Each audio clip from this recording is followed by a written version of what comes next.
മത്തായി 25:40.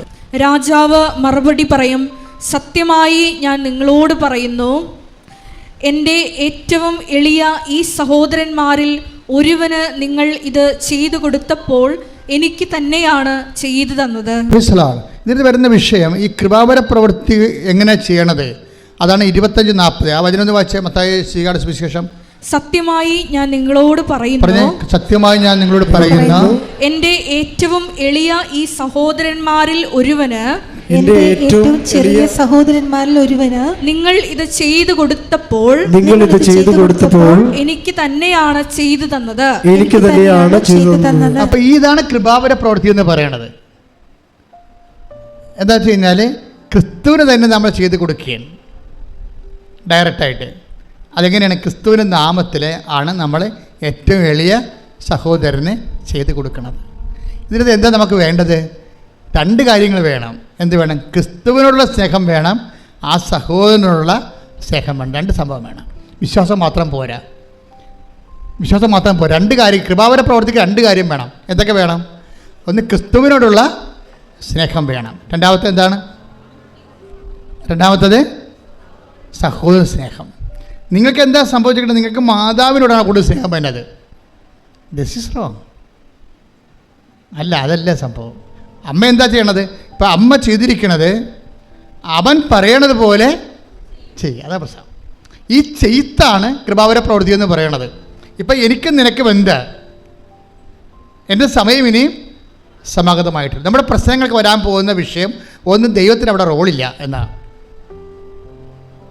നിനക്ക് ജോലി കിട്ടും, അനുസരിച്ച് നീ കല്യാണം കഴിക്കും, നീ കുഞ്ഞുങ്ങളെ ജനിപ്പിക്കും, അവർ പഠിക്കും. ഞാനൊരു വീട്ടിൽ ചെന്നപ്പോൾ ഒരു ഞായറാഴ്ചയാണ് വീട്ടിൽ ചെന്നത്. ഒരു അത്യാവശ്യം ഒരു വിഷയം ഉണ്ടായത് കാരണം ഞായറാഴ്ച എനിക്കൊരു വീട്ടിൽ പോകേണ്ടി വന്നു. അവിടെ ചെന്നപ്പോൾ അവിടുത്തെ 2 കുട്ടികളും കാറ്റഗിസത്തിന് പോയിട്ടില്ല അന്ന്. അപ്പോൾ എൻ്റെ സ്വഭാവത്തിന് പിന്നെ അവരുടെമായിട്ടുള്ള ബന്ധങ്ങളും കാര്യങ്ങളല്ല പ്രശ്നം. എനിക്ക് അവരുമായിട്ട് എൻ്റെ കാര്യം ചിലപ്പോൾ നടന്നില്ലല്ലോ. ഞാൻ ചോദിച്ചു, ഈ പിള്ളേർ എന്താണ് കാറ്റഗിസിൽ പോകാത്തെന്ന് ചോദിച്ചു. നിങ്ങളൊരു വീട്ടിൽ ഉടമ്പടി എടുത്തവരാണ് നിങ്ങളെങ്കിൽ, നിങ്ങളൊരു വീട്ടിൽ ചെല്ലുമ്പോൾ ഒരു വീട്ടിൽ കാറ്റഗിസത്തിന് പോകാതെ കുർബാനയ്ക്ക് പോകാതെ ഒരു വ്യക്തി ഉണ്ടെങ്കിൽ, നിങ്ങൾ ദൈവസ്നേഹമുണ്ടെങ്കിൽ നിങ്ങൾ ചോദിക്കും. അല്ലെങ്കിൽ അവരെന്ത് വിചാരിക്കും, നമ്മളെന്തിനാ അവരുടെ കാര്യത്തിൽ ഇടപെടാമെന്ന് ചോദിക്കും. ഇതാണ് ഫസ്റ്റ് സ്റ്റെപ്പ്. ഒരു വ്യക്തിക്ക് ദൈവസ്നേഹമുണ്ടോ ഇല്ലേ എന്ന് അറിയണമെന്നുണ്ടെങ്കിൽ നമ്മൾക്ക് വലിയ കുഴപ്പമില്ല, പൊല്ലാപ്പില്ലാത്ത വിഷയങ്ങൾക്കൊക്കെ നമ്മൾ സേഫായിട്ട് നമ്മൾ ഡേഞ്ചർ സോണിൽ ഒരിക്കലും കളിക്കത്തില്ല, സേഫ് സോണിലേ കളിക്കത്തുള്ളൂ. അപ്പോൾ തന്നെ ദൈവത്തിന് അറിയാം. ദൈവത്തിന് നിങ്ങൾ എന്ത് പറഞ്ഞാലും കണ്ണിൽ പൊടിയിടാൻ പറ്റില്ല. കണ്ണിത്തിരി വലുതാണ്, അത്ര കുഴപ്പമാണ്. നമുക്ക് ഇടണ പൊടിക്കൊരു കണക്കില്ലേ? ഇല്ലേ? നമുക്കിടാൻ ദൈവത്തിൻ്റെ കണ്ണിൽ പൊടിയിടാൻ പറ്റരുത്. കാര്യം ദൈവത്തിൻ്റെ കണ്ണിത്തിരി വലുതായിപ്പോയി. നമുക്ക് ഇടണ പൊടിക്കൊരു കണക്കുണ്ടല്ല, അതല്ലേ പ്രശ്നം. അതുകൊണ്ട് എപ്പോഴും നമ്മൾ ശ്രദ്ധിക്കേണ്ട ഒരു വിഷയത്തിൽ നിങ്ങൾ ആദ്യം തന്നെ ദൈവസ്നേഹം വർദ്ധിക്കാൻ വേണ്ടി പ്രാർത്ഥിക്കണം. 3:12 എടുത്തേ. 1 തെസ്സലോനിക്ക 3:12. ഞങ്ങൾക്ക് നിങ്ങളോടുള്ള സ്നേഹം പോലെ, പറഞ്ഞേ, ഞങ്ങൾക്ക് നിങ്ങളോടുള്ള സ്നേഹം പോലെ നിങ്ങൾക്ക് തമ്മിൽ തമ്മിലും മറ്റെല്ലാവരോടുമുള്ള സ്നേഹം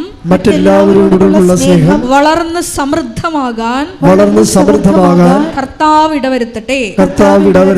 ഇപ്പം ദൈവത്തിനൊരു റോളുണ്ട് ഇതിൻ്റെ അകത്ത്. നമുക്ക് ലവ് ഓഫ് ഗോഡ് ലെവൽ കുറവാണെങ്കിൽ നിങ്ങൾ അഡ്രസ്സ് ചെയ്യേണ്ട അതാണ്. എൻ്റെ IELTS പാസ്സാക്കണേ, എൻ്റെ IELTS പാസ്സാക്കി ജന്മം പ്രാർത്ഥിച്ചാൽ ദൈവത്തിന് അതുകൊണ്ട് പ്രയോജനമില്ല. ദൈവം പറയും, എനിക്ക് നിനക്ക് എന്താ എന്ന് ചോദിക്കും.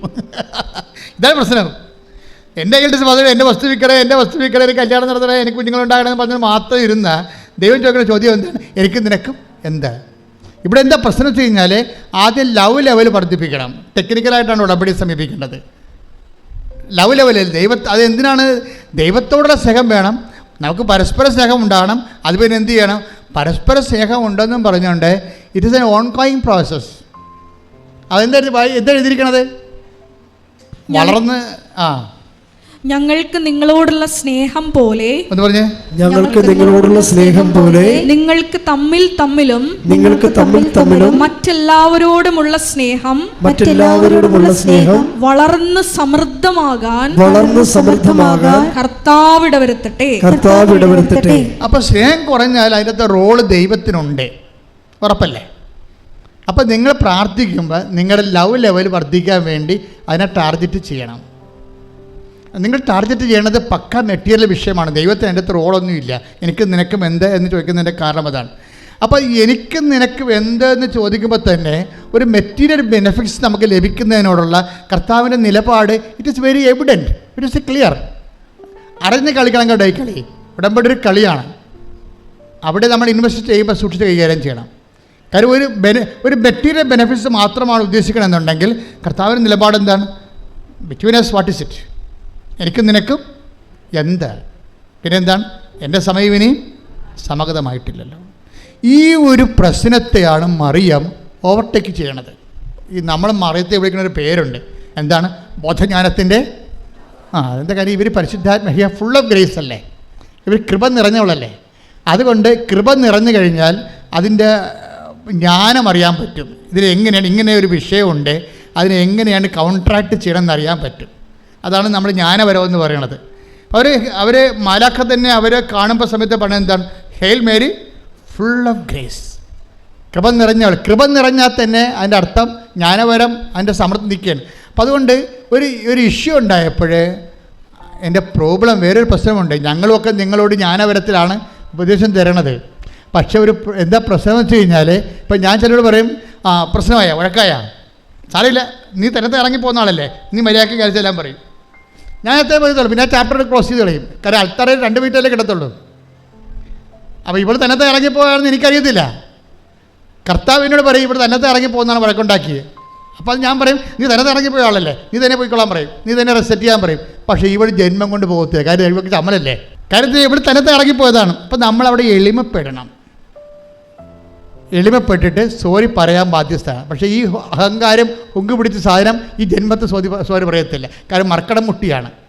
കുരങ്ങിൻ്റെ പരിപാടി അതാണ്. അകത്ത് ശർക്കര പോയി കഴിഞ്ഞാൽ ആൾക്കാർ നമ്മളെ തല്ലിക്കൊല്ലാൻ വേണ്ടി വരുമ്പോഴും ആ ശർക്കര ഒന്നും വിടത്തില്ല ഒരിക്കലും. അതാണ് മർക്കടം മുട്ടി എന്ന് പറയുന്നത്. പണ്ട് കുരങ്ങനെ പിടിക്കുന്ന പരിപാടി എങ്ങനെ ഇരുന്നില്ല, തൊണ്ണെന്ന് പറഞ്ഞതിൻ്റെ കരിക്ക് തുളച്ച് അതിൻ്റെ അകത്ത് ശർക്കര കൊണ്ടിട്ട് വെക്കും. അപ്പോൾ കുരങ്ങ് വന്ന് വെച്ച് ഇതിൻ്റെ അകത്ത് കൈയിടും. കൈയിട്ട് കഴിയുമ്പോൾ ശർക്കരക്കാർ പിടിക്കും. അപ്പോഴേ പിടിക്കുന്ന സമയത്ത് ആൾക്കാർ കുരങ്ങനെ പിടിക്കാൻ വേണ്ടി കുരങ്ങ് രസായത്തിന് വടിയും കൊണ്ട് വരും. അപ്പോൾ പക്ഷേ കുരങ്ങ് വിട്ട് കൊടുക്കത്തില്ല, ആ ശർക്കരന്ന് വിടത്തില്ല അവൻ. മര്യാദക്കാവും ബുദ്ധിപൂർവ്വം ഒരു വിവേകം ഉണ്ടെങ്കിൽ ആ കൈ വിട്ടാൽ ഊരിക്കൊണ്ട് പോകാൻ പറ്റും. പക്ഷേ പാവപ്പെട്ട വിടത്തില്ല. ഇങ്ങനെ മർക്കട മുട്ടിയോടുകൂടി തമ്മിൽ തല്ലി തലകീറി മക്കളെ വഴിയാധാരമാക്കി മരിച്ചുപോയ മനുഷ്യർ എന്തുമാത്രമാണ്. അതുകൊണ്ടാണ് അനുതാപം അവിടെ വരണത്. ഇത് ഒറ്റ നടക്ക് പോകത്തില്ലേ, അനുതാപം വരണത് അവിടെയാണ്.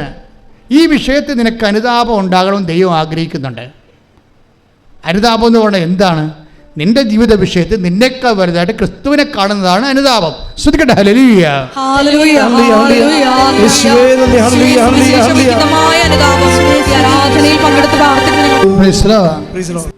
നിങ്ങളെ ഈ തീക്കൊള്ളി കൊണ്ട് നമ്മൾ തൊട്ടാൽ പൊള്ളുന്ന കാര്യം വ്യക്തമാണ്. സത്യമായൊരു വിഷയത്തോട് നിങ്ങൾ ഇടപെടുമ്പോൾ നിങ്ങളുടെ മനസ്സിലിരിപ്പ് ദൈവത്തിനറിയാം. അതുകൊണ്ട് നിങ്ങൾ ആദ്യമേ തന്നെ ഒരു ധാരണയിലെത്തണം നല്ലതാണ്. ക്രിസ്തുവേ, ഉടമ്പടിക്കാലം കഴിഞ്ഞാലും അങ്ങയുടെ ചൈതന്യത്തിൽ ഞാൻ ജീവിക്കും. നാട്ടുകാരെ ബോധിപ്പിക്കാനല്ലെങ്കിലും അങ്ങയുടെ ചൈതന്യത്തിൽ ഞാൻ ജീവിക്കും. പല ആൾക്കാരും ഇന്ന് അവരുടെ അവിശ്വാസം നിലനിർത്തുന്നത് നാട്ടുകാരെ ബോധിപ്പിക്കാനാണ്. ഇപ്പം എന്നെ പള്ളിയിൽ അടക്കണ്ട എന്നൊക്കെ ഒരു സമയത്ത് സ്റ്റൈൽ ആൻഡ് സ്റ്റാൻഡേർഡായിട്ട് എന്തുമാത്രം മനുഷ്യർ പറയും. അങ്ങനെ പറയുമ്പോൾ അവർ ഉദ്ദേശിക്കണത് എന്താ? ഒന്നെങ്കിൽ അവർ സാഹിത്യകാരന്മാരായിരിക്കും, അല്ലെങ്കിൽ അവർ രാഷ്ട്രീയക്കാരായിരിക്കും, അല്ലെങ്കിൽ അവർ സിനിമ നടന്മാരായിരിക്കും. എന്നാൽ ബഹുജനങ്ങളുടെ പിന്തുണ വേണമെന്ന് ആഗ്രഹിക്കുന്നവരായിരിക്കും. എനിക്ക് ഈ വിശ്വാസ സമൂഹത്തിൻ്റെ പിന്തുണ മാത്രം പോരാ, എനിക്ക് ബഹുജനങ്ങളുടെ മുഴുവൻ പിന്തുണ വേണമെന്ന് ഉദ്ദേശിക്കുന്നവർ എന്ത് ചെയ്യും? ആദ്യത്തെ അവർക്ക് തള്ളി പറയാൻ പറ്റുന്നത് ദൈവത്തെയാണ്. ദൈവത്തെ തള്ളി പറഞ്ഞുകൊണ്ട് ന്യൂട്രലായിട്ട് നിൽക്കും. സിനിമ നടന്മാരൊക്കെ ന്യൂട്രലായിട്ട് നിൽക്കുന്നവരുണ്ട്. അവിടെ ഉള്ളിൽ വിശ്വാസമുണ്ട്, പക്ഷേ തള്ളി പറഞ്ഞാൽ പടം കിട്ടത്തില്ല. അതുകൊണ്ട് അവരവിടെ നിൽക്കും. പാട്ടുകാരങ്ങനെ ഉണ്ട്, അതുപോലെ തന്നെ രാഷ്ട്രീയക്കാരങ്ങനെ ഉണ്ട്, ന്യൂട്രലായിട്ട് നിൽക്കും അവർ. ക്രിസ്തുവിനെ ഏറ്റുപറയുന്ന ഒരു മനുഷ്യൻ്റെ ദുരന്തത്തിൽ, ആധ്യാത്മിക ദുരന്തത്തിൻ്റെ ഏറ്റവും വലുത് ക്രിസ്തുവിനെ അവന് പ്രഘോഷിക്കാൻ പറ്റാത്തൊരവസ്ഥ അവൻ തന്നെ സൃഷ്ടിക്കുന്നതാണ്. ശ്രദ്ധിക്കട്ടെ. ഹല്ലേലൂയ.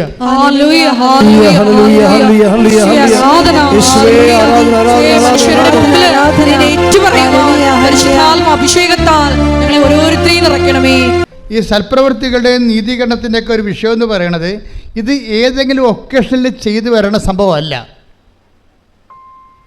ഇത് നിത്യത വരെ ചെയ്തുകൊണ്ട് പോകുന്ന കാര്യമാണ്. ഇത് ഓൺഗോയിങ് ജസ്റ്റിഫിക്കേഷൻ എന്ന് പറയും.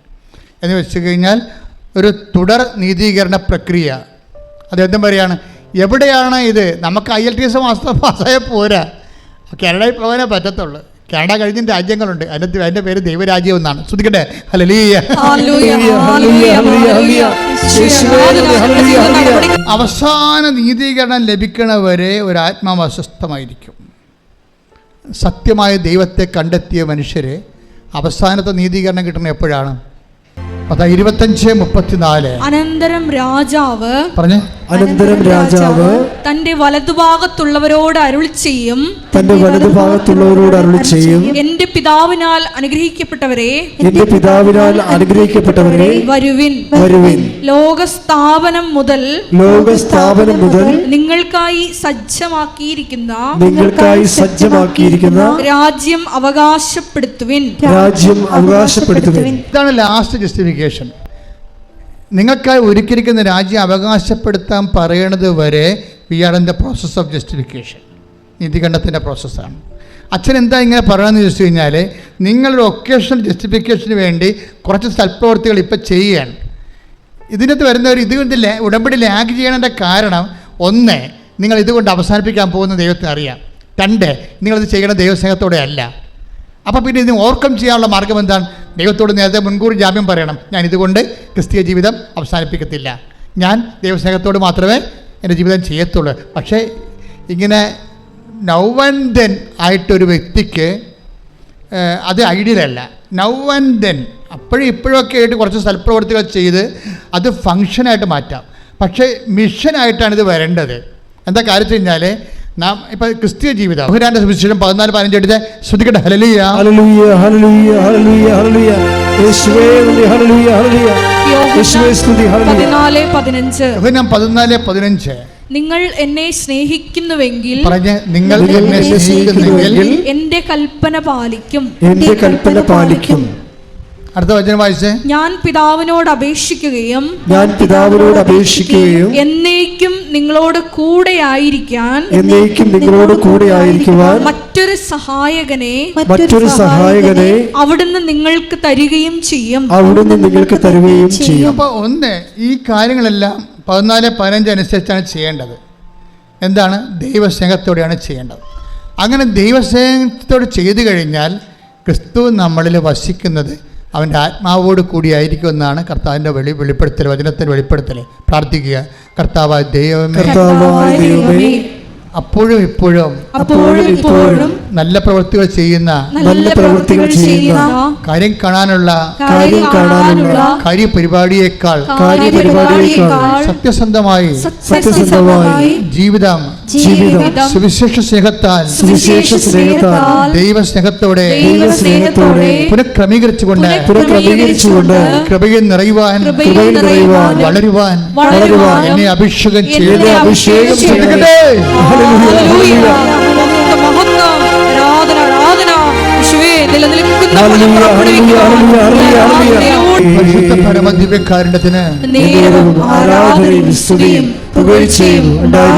നിങ്ങൾക്കറിയാവോ എന്തുമാത്രം ആൾക്കാരാണ് മാതാവിന് സംസാരിക്കണം?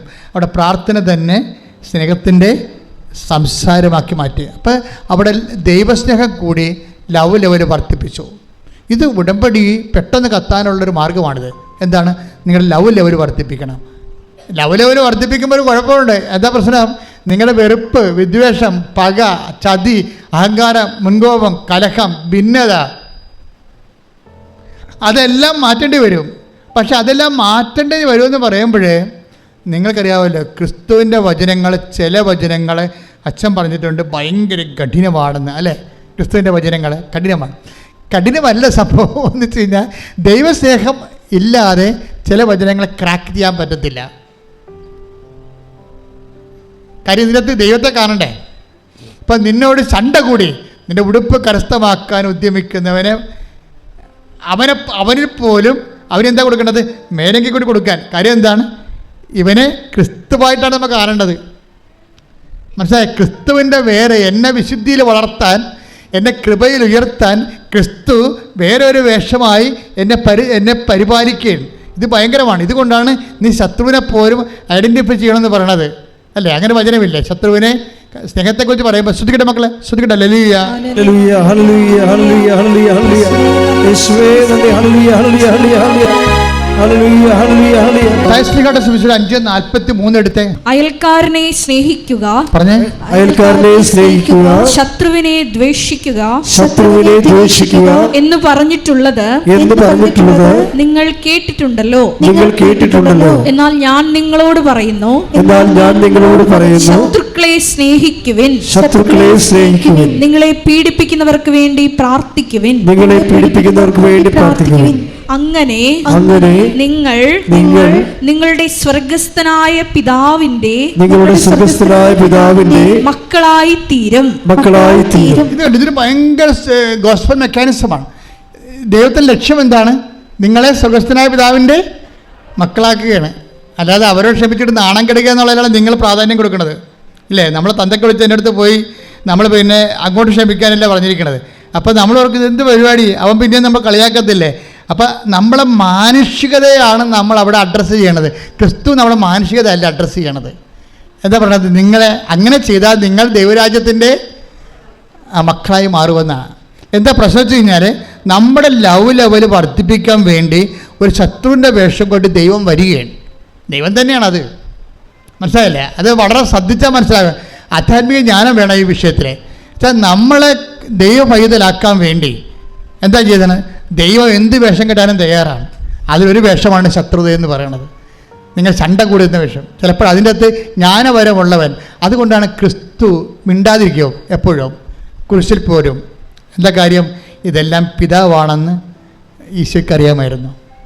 ഈ കുരിശിലുള്ള പീഡകളെല്ലാം പിന്നിലെല്ലാം പിതാവിൻ്റെ പാപത്തിന് പരിഹാരം ചെയ്യാൻ തന്നോട് ആവശ്യപ്പെട്ടുകൊണ്ട് പിതാവിൻ്റെ അദൃശ്യമായ സാന്നിധ്യം ഇതിന് പിന്നിലുള്ളത് കൊണ്ടാണ് അവൻ കൊല്ലാൻ പോകുന്ന കുഞ്ഞാടിനെ പോലെ മൗനനായിരുന്നത്. ശ്രദ്ധിക്കട്ടെ. ഹല്ലേലൂയ ഹല്ലേലൂയ ഹല്ലേലൂയ. യേശുവേ നന്ദി. ഹല്ലേലൂയ ഹല്ലേലൂയ ഹല്ലേലൂയ ഹല്ലേലൂയ ഹല്ലേലൂയ. എൻ്റെ പേര് അനീറ്റ എന്നാണ്. ഞാൻ കാണക്കാരി ഏറ്റുമാനൂർ നിന്നാണ് വരുന്നത്. എൻ്റെ കല്യാണം കഴിഞ്ഞിട്ട് 5 വർഷമായിട്ടും എനിക്ക് കുഞ്ഞുങ്ങളില്ലായിരുന്നു. ഒത്തിരി ട്രീറ്റ്മെൻറ്റുകൾ എടുത്തു. പല സ്ഥലത്ത് ഞങ്ങൾ പോയി ട്രീറ്റ്മെൻറ്റ് എടുത്തു. എന്നിട്ട് ഞങ്ങൾക്കൊരു ഫലം ഉണ്ടായിരുന്നില്ല. അങ്ങനെ ഞങ്ങൾ 2019 ജൂലൈ മാസം ഇവിടെ വന്ന് ഉടമ്പടി എടുത്ത് ഞാനും ഹസ്ബൻഡും കൂടെ പ്രാർത്ഥിച്ചു. അതിൻ്റെ ഫലമായി ഒക്ടോബർ 2019 ഞാൻ പ്രഗ്നൻ്റ് ആണെന്ന് അറിഞ്ഞു. മെയ് 4 2020 ദൈവമാതാവ് ഞങ്ങൾക്കൊരു കുഞ്ഞിനെ തന്ന് അനുഗ്രഹിച്ചു. പിന്നെ അങ്ങനെ മാതാവ് ഞങ്ങൾക്കൊരു കുഞ്ഞിനെ തന്ന് അനുഗ്രഹിച്ചു. കോവിഡ് കാലമൊക്കെ ആയിരുന്നുകൊണ്ട് എനിക്ക് നേരത്തെ വന്ന് സാക്ഷ്യം പറയാൻ സാധിച്ചിരുന്നില്ല.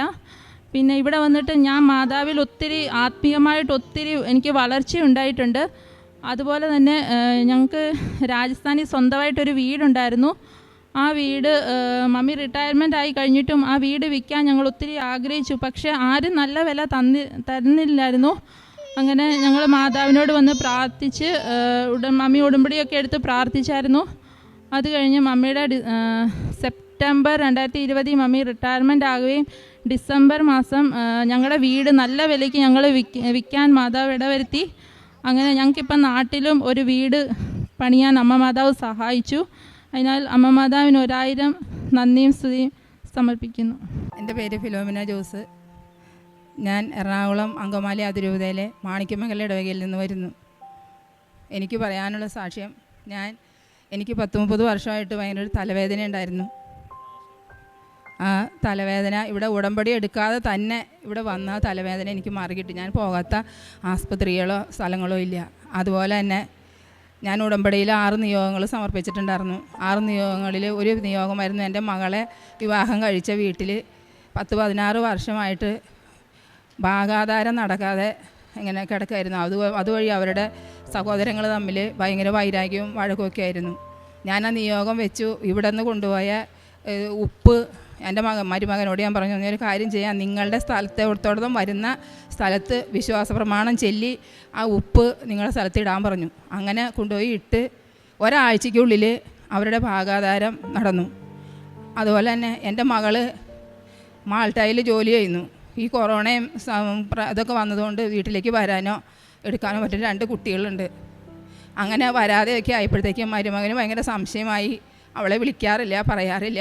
ഭയങ്കര ഇതായി. ലാസ്റ്റ് ചുരുക്കി പറയാണ് ഡൈവോഴ്സിൻ്റെ വക്ക് വരെ എത്തി. 3 പ്രാവശ്യം ഞങ്ങളെ വിളിച്ച് അവൻ പറഞ്ഞു ഞാൻ ഡൈവോഴ്സിന് തയ്യാറാണ്, ഞാൻ ഡൈവോഴ്സ് ചെയ്യാനായിട്ട് തയ്യാറാണെന്ന് പറഞ്ഞപ്പോൾ ഞങ്ങളോട് പറഞ്ഞപ്പോൾ ഞങ്ങൾ പറഞ്ഞു നിങ്ങളുടെ കാര്യം ഞങ്ങളോട് പറയണ്ട, നിങ്ങൾ രണ്ടുപേരും തമ്മിലുള്ള എന്തെങ്കിലും പ്രശ്നം ഉണ്ടെങ്കിൽ നിങ്ങൾ തമ്മിൽ പറഞ്ഞ് തീർത്താൽ മതി, പറയണ്ടെന്ന് പറഞ്ഞു. ലാസ്റ്റ് 3ാമത്തെ പ്രാവശ്യം പറഞ്ഞപ്പോൾ ഞങ്ങൾ വിചാരിച്ചു ഇവൻ കാര്യമായിട്ടുള്ള പറയണേ, അപ്പോൾ ഒരു കാര്യം ചെയ്യാം, നമുക്ക് ഇവിടെ കെട്ടിച്ച് വിട്ട ഇടവകയിൽ നമുക്ക് അച്ഛനോട് ചെന്ന് പറയാം. നമ്മൾ പള്ളിയിലും പട്ടക്കാരൊക്കെ അറിഞ്ഞ് നമ്മൾ കെട്ടിച്ച് വിട്ടാണല്ലോ, അപ്പോൾ നമുക്ക് പള്ളിയിൽ ചെന്ന് അച്ഛനോട് നമുക്ക് പറയാമെന്ന് പറഞ്ഞു. അങ്ങനെ പള്ളിയിൽ ചെന്ന് അച്ഛനോട് ഞങ്ങൾ പറഞ്ഞു. അച്ഛനോട് പറഞ്ഞപ്പോൾ അവരെ വിളിച്ച് സംസാരിക്കാം എന്നൊക്കെ പറഞ്ഞിരുന്നു. അപ്പോഴത്തേക്കും അങ്ങനെ ഒരു വർഷത്തോളം അങ്ങനെ കഴിഞ്ഞു. 2 കൊച്ചുങ്ങൾ എൻ്റെ അടുത്ത്, ഞാനും ഈ 2 കൊച്ചുങ്ങളും മാത്രം.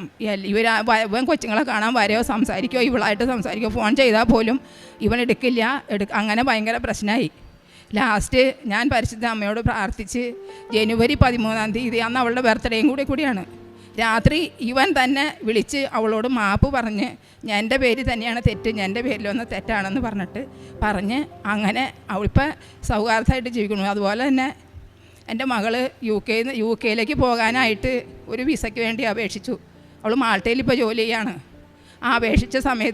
അപേക്ഷ കൊടുക്കുന്ന സമയത്ത് UK എന്ന് എഴുതുന്നതിന് പകരം മാൾട്ട എന്ന് തന്നെ എഴുതിപ്പോയി.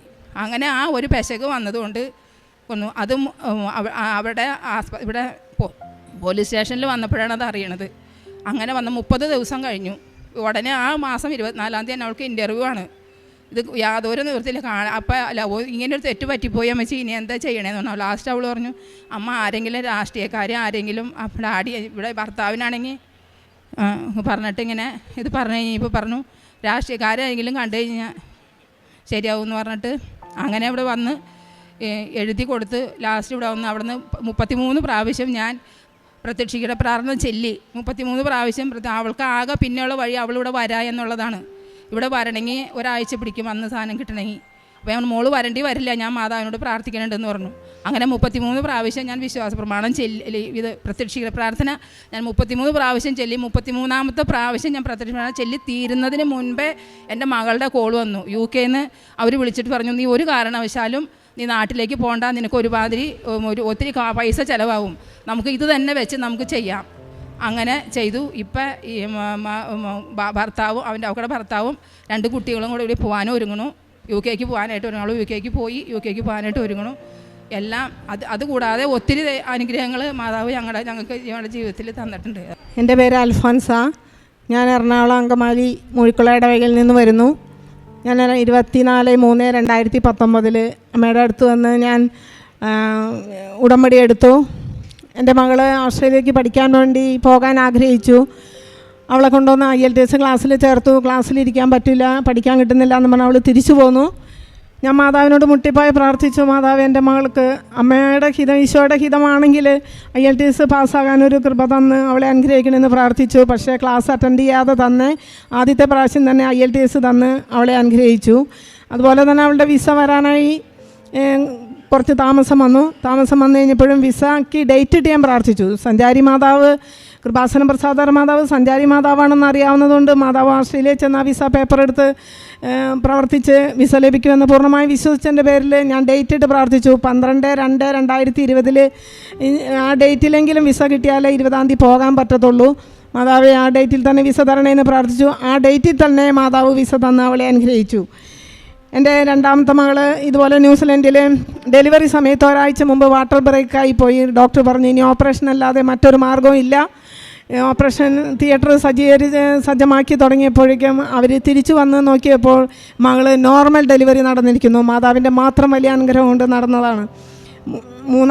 മൂന്നാമത്തെ മകൾ കുഞ്ഞുണ്ടായി. അവൾക്ക് 2-3 മാസം കഴിഞ്ഞപ്പോൾ മുതൽ എക്സിമ രോഗം വന്നു. ധാരാളം ചികിത്സിച്ചു. ഡോക്ടേഴ്സ് പറഞ്ഞു കുറേ നാളത്തേക്ക് അതുണ്ടാവും. ശരീരം മുഴുവൻ ചൊറിഞ്ഞ് കടിച്ച് പൊട്ടി ചുമന്ന് വളരെ ബുദ്ധിമുട്ടായിരുന്നു. ഡ്രസ്സ് ഇടാൻ പോലും ബുദ്ധിമുട്ടായിരുന്നു. ഞാൻ സ്റ്റീറോയിഡൊക്കെ കൊടുക്കേണ്ടി വന്നു, മാറിയില്ല. ലാസ്റ്റ് ഞാൻ കൃപാസന മാതാവിൻ്റെ തൈലം ഞാൻ കൊടുത്തു വിട്ടു. അത് വിശ്വാസ പ്രമാണം ചൊല്ലി വിശ്വാസത്തോടെ പുരട്ടി മാതാവ് അവളെ അത്ഭുതകരമായി സുഖപ്പെടുത്തി. ഇതുപോലെ ഞാൻ ന്യൂസിലൻഡിന് പോയപ്പോൾ 3 ഫ്ലൈറ്റ് കയറിയാണ് പോയത്. ന്യൂസിലൻഡിൽ ചെന്ന് ഫ്ലൈറ്റ് ഇറങ്ങി കഴിയുമ്പോൾ എൻ്റെ ലഗേജ് കാണുന്നില്ല. ഞാൻ മാത്രമുണ്ട്, ഞാൻ ഇട്ടുകൊണ്ട് പോയ ഡ്രസ്സ് മാത്രമുണ്ട്, മറ്റൊന്നുമില്ല, ലഗേജില്ല. ഞാൻ മാതാവിനോട് പ്രാർത്ഥിച്ചു, മാതാവേ ഒത്തിരി മരുന്നുകളും വിലപ്പെട്ട സാധനങ്ങളും അതിലുണ്ട്, മാതാവേ എനിക്ക് എൻ്റെ മുതലെല്ലാം തിരിച്ചു കിട്ടണം, ഒന്നും നഷ്ടപ്പെടാതെ തിരിച്ചു കിട്ടണമെന്ന് പ്രാർത്ഥിച്ചു. 7-ാം ദിവസം ഞാൻ താമസിക്കുന്ന വീടിന് മുമ്പിൽ എൻ്റെ പെട്ടി ഒന്നും നഷ്ടപ്പെടാതെ അവിടെ തിരികെ എത്തുകയും ചെയ്തു. എൻ്റെ ഇളയ മകളെ നേഴ്സിങ്ങിന് BSc നേഴ്സിങ്ങിന് ഓസ്ട്രേലിയയിൽ പഠിച്ചുകൊണ്ടിരുന്നപ്പോൾ അവൾക്ക് ഹോസ്പിറ്റൽ പ്ലേസ്മെൻറ്റ് കൊടുത്തു. അത് അവൾക്ക് ചെയ്യാൻ പറ്റുന്നില്ല. ഈ ഓഫ്ലൈൻ ക്ലാസ് അല്ലാതെ ഓൺലൈൻ ആയതുകൊണ്ട് ഒന്നും മനസ്സിലാകാൻ പറ്റുന്നില്ല, പഠിക്കാൻ പറ്റുന്നില്ല, ആകെ പ്രശ്നത്തിലായി. ആദ്യം ഹോസ്പിറ്റൽ ഡ്യൂട്ടിയിൽ ഒരു പ്രാവശ്യം ഫെയിലായി, വീണ്ടും ഫെയിലായി, പിന്നെയും ഫെയിലായ കോഴ്സ് നിർത്തേണ്ടി വരും. നല്ല ലോൺ എടുത്താണ് വിട്ടത്. അപ്പോൾ വേഗം മാതാവിനോട് ഇതുപോലെ പ്രാർത്ഥിച്ചു, മാതാവ് ഇടപെട്ടു. അവൾക്ക് IELTS അവൾക്ക് ആ ഹോസ്പിറ്റൽ ഡ്യൂട്ടി പാസ്സാവുകയും ചെയ്തു. അവൾക്ക് ഭയങ്കര ഭയവും പേടിയൊക്കെ ആയിരുന്നു. മാതാവിൻ്റെ പ്രത്യേക സംരക്ഷണയാൽ ഒത്തിരി ആശ്വാസമുണ്ട്. പഠനത്തിൽ മുന്നേറിക്കൊണ്ടിരിക്കുന്നു. ഇപ്പോൾ 4ാമത്തെ സെമസ്റ്റർ വരെ അവൾ എത്തുകയും ചെയ്തു. ഇതുപോലെ ചെറുതും വലുതുമായ ഒത്തിരി അനുഗ്രഹങ്ങൾ മാതാവിൻ്റെ അനുഗ്രഹത്തിലൂടെ എനിക്ക് തന്നിട്ടുണ്ട്. പരിശുദ്ധമ്മയ്ക്കും മാതാവിനും യേശുവിനും തിരുക്കുമാരനും കോടാനുകോടി നന്ദി പറഞ്ഞുകൊണ്ട് ഞാൻ നിർത്തുന്നു. എൻ്റെ പേര് ഷീബ ബാബു. തൃശ്ശൂരിൽ നിന്നും വരുന്നു. 2019 നവംബർ 13 ഞാൻ ആദ്യമായി കൃപാസനത്തിൽ വന്നത്. അപ്പോൾ ഉടമ്പടി എടുത്തു. പിന്നെ ഉടമ്പടി 3 മാസം കഴിഞ്ഞപ്പോൾ പുതുക്കി. അപ്പോൾ ഞാൻ ഭർത്താവിൻ്റെ മദ്യപാനം അതിലെഴുതിയിട്ടുണ്ടായിരുന്നു. ആദ്യം തന്നെ എനിക്ക് മാറിയത്, ഭർത്താവ് 30 വർഷമായിട്ട് മദ്യപിക്കുന്ന ആളാണ്. പൂർണ്ണമായും അത് മാറി. ഇപ്പോൾ 1.5 വർഷമായിട്ട് മദ്യപിച്ചിട്ടില്ല. രണ്ടാമതായി മകൾക്ക് വിദേശത്ത് ജോലി ലഭിച്ചു. മകൾ ബിടെക് കഴിഞ്ഞ് പാസ്സായി ഗൾഫിൽ പോയി. 2 ആഴ്ചക്കുള്ളിൽ തന്നെ അവൾക്ക് ജോലി ലഭിച്ചു. അത് മാതാവിൻ്റെ വലിയ ഇടപെടലായി നമ്മൾ കരുതുന്നു. മൂന്നാമതായിട്ട് മകന് വേണ്ടിയാണ്. മകന് പഠിക്കാൻ അത്ര ബ്രൈറ്റൊന്നുമല്ല. അപ്പോൾ ഞാൻ ഉടമ്പടിയിലെ ഒരു നിയോഗത്തിൽ അതും സമർപ്പിച്ചിരുന്നു. ഇതുവരെയുള്ള എല്ലാ എക്സാമിനും അവൻ പാസ്സായി. അടുത്തതായി നിങ്ങളുടെ കുടുംബത്തിന് മാതാവിൻ്റെ സംരക്ഷണം ലഭിച്ചു. അത് ഞങ്ങൾക്ക് നന്നായി ഫീൽ ചെയ്തു. നിങ്ങൾ സാമ്പത്തികമായും മാനസികമായും വളരെ ബുദ്ധിമുട്ടിയിരുന്ന വർഷമായിരുന്നു ഒരു 1.5 വർഷക്കാലം. ആ സമയത്തെല്ലാം ഞങ്ങൾക്ക് എന്ത് ബുദ്ധിമുട്ട് വന്നാലും മാതാവ് അത് ഇടപെട്ട് നിങ്ങളുടെ ആ പ്രശ്നം പരിഹരിച്ചു തരും. വീടിൻ്റെ ലോൺ അടയ്ക്കാനും അല്ലെങ്കിൽ സാമ്പത്തികമായും അല്ലെങ്കിൽ ഒറ്റപ്പെട്ടപ്പോഴും എല്ലാം മാതാവും ഈശോയും നിങ്ങൾക്ക് കൂടെ ഉണ്ടായിരുന്നു. അതുകൊണ്ട് തന്നെ ഞങ്ങൾക്ക് ഇനിയും പ്രതിസന്ധികൾ വന്നാലും മാതാവും ഈശോയും ഞങ്ങളെ കൂട്ടിനുണ്ടെന്ന് ഞങ്ങൾക്ക് ഉറച്ച ബോധ്യമുണ്ട്. എൻ്റെ പേര് ജിൻസി, സ്ഥലം കോട്ടയം. ഞാൻ ഏപ്രിൽ 29, 2021 ഇവിടെ വന്ന് ഉടമ്പടി എടുക്കുന്നത്. അപ്പം ആദ്യമേ ഉടമ്പടിയിൽ ഞാൻ നിയോഗത്തിൽ വെച്ചിരുന്നതിൽ എനിക്ക് സ്വന്തമായിട്ട് വീടുണ്ടായിരുന്നു. എനിക്ക് സ്വന്തം വീടില്ലായിരുന്നു. അവിടെ 12 വർഷമായിട്ട് ഞങ്ങൾ വാടകയ്ക്കായിരുന്നു. പക്ഷേ എനിക്ക് പ്രാർത്ഥിച്ചതിൻ്റെ ഫലമായിട്ട് വീട് കിട്ടി. അതുപോലെ എൻ്റെ സ്വന്തം വീട്ടിൽ 26 വർഷമായിട്ട് ഞങ്ങൾക്ക് വഴിയില്ലായിരുന്നു. അപ്പം ഞങ്ങൾക്കൊരു കുഞ്ഞ് നടപ്പ് വഴിയെങ്കിലും കിട്ടിയാൽ മതി എന്ന് ആഗ്രഹിച്ചിരുന്നു, ഒത്തിരി പ്രാർത്ഥിച്ചായിരുന്നു. അപ്പം ഞങ്ങളുടെ തന്നെ സ്ഥലമായിരുന്നു അത്, നേരത്തെ ചാച്ചൻ കൊടുത്തതായിരുന്നു. അപ്പോൾ അവരുടെ വീട്ടിൽ ഞങ്ങൾ വഴി ചോദിക്കാൻ പോകുമ്പോഴെല്ലാം അമ്മയുടെ കാശുരൂപം കൊണ്ടാണ് ഞങ്ങൾ പോയിക്കൊണ്ടിരുന്നത്. പക്ഷെ അവർ ഞങ്ങൾക്ക് തന്നില്ലായിരുന്നു. അത് കഴിഞ്ഞ് ഞങ്ങൾ ഒരു കുഞ്ഞ് നടക്കാനുള്ള വഴിക്ക് വേണ്ടി ഒത്തിരി ആഗ്രഹിച്ചു, കിട്ടിയില്ലായിരുന്നു. അത് കഴിഞ്ഞ് ഞാനിവിടെ ഉടമ്പടി എടുത്തത് ഓഗസ്റ്റിൽ ഞാൻ വന്ന് ഉടമ്പടി പുതുക്കി.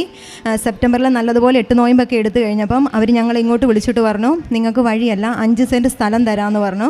പക്ഷേ ഞങ്ങൾക്കത് എങ്ങനെ മേടിക്കുമെന്ന് അറിയില്ലായിരുന്നു. കാര്യം 1 സെൻറ്റിന് 3 ലക്ഷം വെച്ചായിരുന്നു അവർ ചോദിച്ചത്. ഞങ്ങളെ കൊണ്ട് കൂട്ടിയാൽ കൂടില്ലായിരുന്നു അത്. പക്ഷേ എങ്കിലും എങ്ങനെയോ 2 ലക്ഷം കൊടുത്ത് ഞങ്ങൾ അഡ്വാൻസ് കൊടുത്തു. പെട്ടെന്ന് തന്നെ ഞാൻ എന്നിട്ട് ഇവിടെ പുതുക്കാൻ വേണ്ടി വരുമ്പോൾ എനിക്ക് ജനുവരിയിലായിരുന്നു ആധാരം നടത്തേണ്ടിയിരുന്നത്. അപ്പം എന്താണെന്നൊന്നും അറിയില്ലായിരുന്നു. ആധാരത്തിന് എന്താ ചെയ്യേണ്ടതെന്ന് അറിയില്ല. കാര്യം 17 ലക്ഷത്തോളം മൊത്തം ആകുമായിരുന്നു.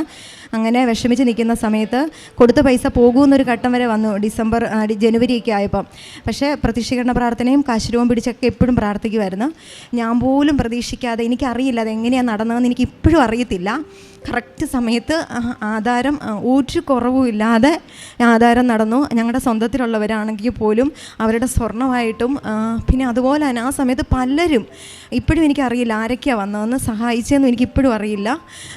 ഞങ്ങളുടെ ഒരു കുഴപ്പവും കൂടാതെ എനിക്ക് ആധാരം ഫുള്ളും നടത്താൻ പറ്റി. ഞാൻ ശരിക്കും ഒരു നടപ്പ് വഴിയാണ് അമ്മയോട് ഞങ്ങൾ ചോദിച്ചുകൊണ്ടിരുന്നത് 26 വർഷമായിട്ട്. പക്ഷേ അമ്മ ഞങ്ങൾക്ക് 5 സെൻറ്റ് സ്ഥലം, 5-5.25 സെൻറ്റ് സ്ഥലമാണ് ഞങ്ങൾക്ക് തന്നത്. അത് കിട്ടാനുള്ള യാതൊരു യോഗ്യതയും ഞങ്ങൾക്കില്ല. പക്ഷേ അമ്മ ഇടപെട്ട് ഞങ്ങൾക്കത് നടത്തി തന്നു. അതിന് കടങ്ങളുണ്ട് എങ്കിൽ പോലും അത് കൃത്യമായിട്ട് നടന്നു. പിന്നെ എൻ്റെ കുഞ്ഞിൻ്റെ കയ്യിലും കാലിലും ഒക്കെ നിറച്ചും അരുമ്പാറയുണ്ടായിരുന്നു. അത് കുഞ്ഞിലെ മുതൽ അവനിപ്പോൾ 6ാം ക്ലാസ്സിലാണ് പഠിക്കുന്നത്. അപ്പോൾ കൈവെള്ളയ്ക്കകത്തൊക്കെ നിറച്ചും അരുമ്പാറയും കാലിനകത്തൊക്കെ ഉള്ളതുകൊണ്ട് അവന് ഭയങ്കര ബുദ്ധിമുട്ടായിരുന്നു ക്ലാസ്സിലൊക്കെ പോയിരിക്കുമ്പോഴൊക്കെ. ഇപ്പോൾ ഇങ്ങനെ എപ്പോഴും ചൊറിഞ്ഞുകൊണ്ടിരിക്കുമായിരുന്നു അതിൽ. അപ്പോൾ ഡോക്ടറെയൊക്കെ കൊണ്ട് കാണിച്ച് മരുന്ന് മേടിച്ചിട്ടൊന്നും കുറഞ്ഞില്ലായിരുന്നു. അങ്ങനെ ഇവിടുത്തെ അമ്മയുടെ ഉടമ്പടി തൈലം, വെഞ്ചിരിച്ച അമ്മയുടെ തൈലം, ആ അവൻ്റെ അരുമ്പാറയുള്ള ഭാഗത്തെല്ലാം ഞാൻ പുരട്ടി എന്നും വിശ്വാസ പ്രമാണം പ്രത്യക്ഷീകരണ പ്രാർത്ഥനയും ചെല്ലും. അവനും എൻ്റെ ഒപ്പം നിന്ന് ചെല്ലുമായിരുന്നു. കുഞ്ഞിങ്ങനെ കൊണ്ടുവരുമായിരുന്നു, അമ്മ കയ്യെ തേച്ചത്, ആ കാലെ തേച്ച് ആ ഉടമ്പടി തൈലം തേച്ച് തരാൻ പറഞ്ഞുകൊണ്ട്. എന്നിട്ട് എന്നോട് പറഞ്ഞു, അമ്മ സാക്ഷ്യം പറയാൻ പോകുന്നുണ്ട്, ഞാനും വരുമെന്ന് പറഞ്ഞു. പക്ഷേ എനിക്കൊന്ന് കൊണ്ടുവരാൻ പറ്റിയില്ല കുഞ്ഞിനെ. അവൻ്റെ കയ്യിലും കാലിലും പരിപൂർണമായിട്ട് ഒരു പാട് പോലും ഇല്ലാതെ അടർന്ന് മൊത്തത്തിൽ അത് പോയി കിട്ടി. ഇത്ര അനുഗ്രഹങ്ങൾ തന്ന അമ്മയ്ക്കും തിരുക്കുമാരനും 1000 നന്ദി പറയുന്നു. എൻ്റെ പേര് ബീന തോമസ്.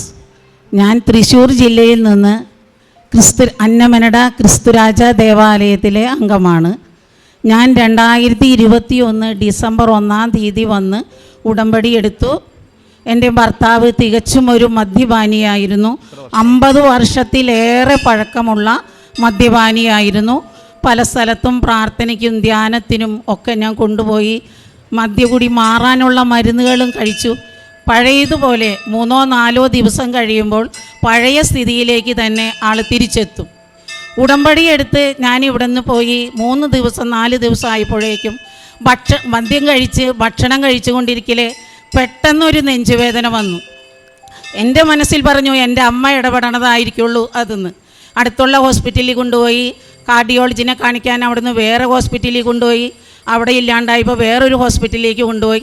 അവിടുത്തെ ഡോക്ടറുടെ ഉപദേശപ്രകാരം പരിശുദ്ധ അമ്മ ആ ഡോക്ടറുടെ നാവിൽ പറഞ്ഞു കൊടുത്തു, മദ്യം ഉപയോഗിച്ചാൽ നീ അറ്റാക്ക് വന്ന് മരിച്ചു പോകുമെന്ന്.